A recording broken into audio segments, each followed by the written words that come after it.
Good morning. Kind of a special day today. You'll probably notice we have cow parsley there. I'll talk about that in a minute. And let me sit. Up there we have two of Jill's pictures, one of a big Labrador, one of a collie dog. And this is introducing Molly this morning. Molly that you may have seen in our picture. And she really likes Sprat's treats. So, wait. Very good, very gentle.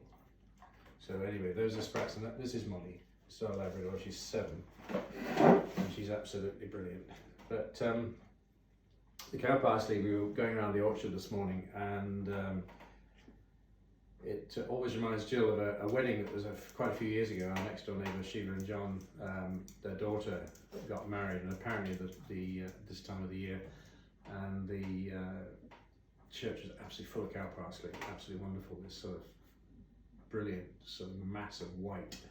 So that's really nice. It was a very still morning this morning. When I went down to do the chickens, that was Molly's, always her first walk of the day, and it was incredibly still, and it was misty, and we'd lost England. England's sort of that way, and fortunately England's come back, so it's still there.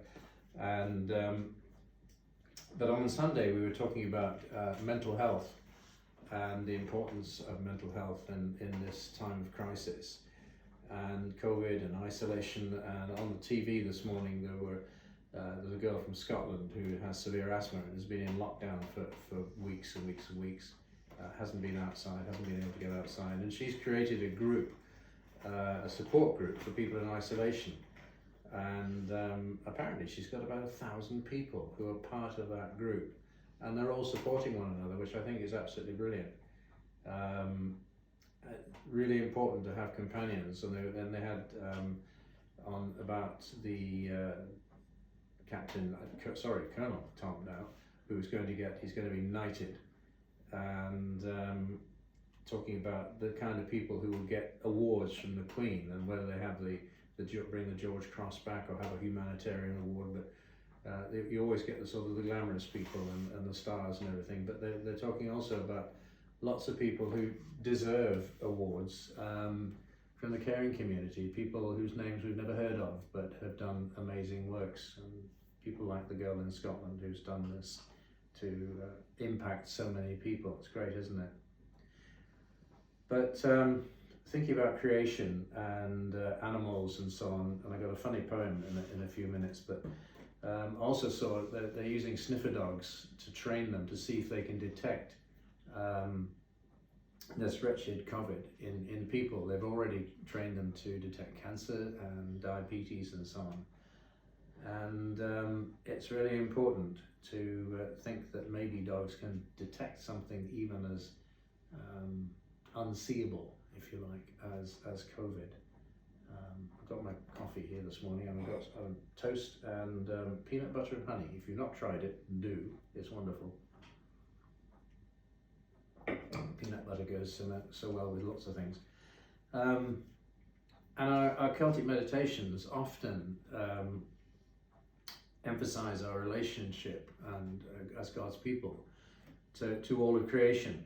And then the sort of question arises, well, are dogs a gift from God? And there was a quote I found from 2014. He said, and this person said, "I was gently reminded that pets and creation all around us are a gift from God. Animals are creatures that remind us of His goodness and His mercy, His grace and His joy, because they give us so much joy as well." And the Bible reminds us that compassion and mercy are demanded of God, by God, of man. And so we need to be kind to animals and so on. And in fact, in Jewish literature, there's great prominence given to demonstrating God's mercy to animals and not being cruel and being kind and compassionate. So I've got this poem, which actually Jill found this morning. Whoops, there it is. On dogs. So the blessings of our furry friends. And many of us lay down our heads at night and we say our prayers and we thank God for all the blessings of our lives, for food and light and water and family and so on. And among those blessings are our furry friends. They're there to make us laugh. They're there for us when we cry. They provide us with a kind of judgment-free, unconditional love that only dogs can offer. And God definitely had something special in mind when he created dogs. And there's this lovely poem that's been done. And here's how it goes. And on the 9th day, God looked down on his white-eyed children and said, they need a companion. So God made a dog. God said, I need someone willing to wake up, give kisses, pee on a tree, sleep all day, wake up again, give more kisses, then stay up until midnight, basking in the glare of a television set. So God made a dog. And God said, I need somebody willing to sit, then stay, then roll over, then with no ego or complaint, dress in hats they don't need and costumes they don't understand. I need somebody who can break wind without a first care, without a second thought, who can chase tails and sniff crotches and fetch sticks and lift spirits with a lick. Someone who, no matter what you didn't do or couldn't take or didn't win or couldn't make, will love you without judgment just the same. So God made a dog. And God said, I need someone strong enough to pull sleds and find bombs, yet be gentle enough to love babies and lead the blind. Someone who will spend a day on a couch with a resting head and supportive eyes to lift the spirits of a broken heart. So God made a dog. It had to be somebody who remained patient and loyal even through loneliness, someone to care and cuddle and snuggle and nuzzle and cheer and charm and snore and slobber and eat the trash and chase squirrels. Someone who would bring a family together with the selflessness of an open heart. Someone who would bark and then pant and then reply with a rapid wag of a tail when their best friend says, yeah, let's go for a ride in the car. So God made a dog. Isn't that lovely? True blessing dogs are.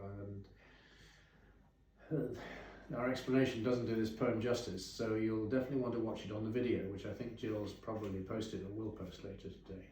So that was pretty special. I know we wouldn't be without Molly and all kinds of people on social media posting up pictures of dogs. In fact, there was one lady who's on our group was having a wonderful walk on the beach with I think 2 or 3 dogs, and somebody said, well, I'd love to be there. Yeah, it looked really nice. So our prayers today are for people still in isolation.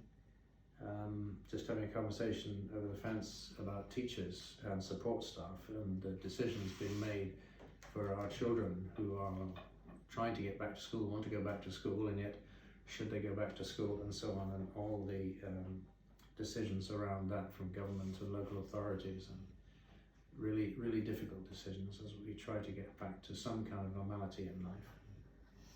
And we should also remember in our prayers vets and people who deal with dogs and cats and horses and cows. And we live in a farming community, and people are still being racked with TB and losing animals like that, and it's a real problem. I know Brian Jones posted up something that they've got animals going this morning for slaughter because of TB, and it's really hard on the farming community. And also a special mention for Jill's yoga teacher, one of her yoga teachers, Gail. His little daughter Willow has broken her arm, is in hospital today, so we pray for Willow and a speedy recovery for her. So let's have a few prayers about creation as we think of the beauty that's around us and we wake up to every morning. I give you greeting this new day. Let all creation praise you, and let the daylight and the shadows praise you. Let the fertile earth and the swelling sea praise you. Let the winds and the rain, the lightning and the thunder praise you. Let all that breathes, both male and female, praise you. And I shall praise you, O God of all life. I give you greeting this day. There is no plant in the ground but tells of your beauty, O Christ. There is no creature on the earth, there is no life in the sea, but proclaims your goodness. There is no bird on the wing, there is no star in the sky. There is nothing beneath the sun, but is full of your blessing. So lighten our understandings of your presence of all around us, O Christ, and kindle our wills to be caring for creation. And finally, you are the love of each living creature, O God. You are the warmth of the rising sun. You are the whiteness of the moon at night. You are the life of the growing earth. You are the strength of the waves of the sea. So speak to us this day and this coming night, O God. Speak to us your truth, and dwell with us throughout this day and this coming night. Dwell with us in love. Amen. So looking forward to seeing you next Sunday at 11 o'clock. It's Rogation Sunday, when we as a country, hopefully, are thinking of this wonderful countryside all around us that we're surrounded by, all the trees and flowers in the city and bees on rooftops and all kinds of other wonderful things, and we give God thanks for his creation. So see you Sunday, and I'm just going to enjoy my peanut butter and honey and my cup of coffee. So cheers.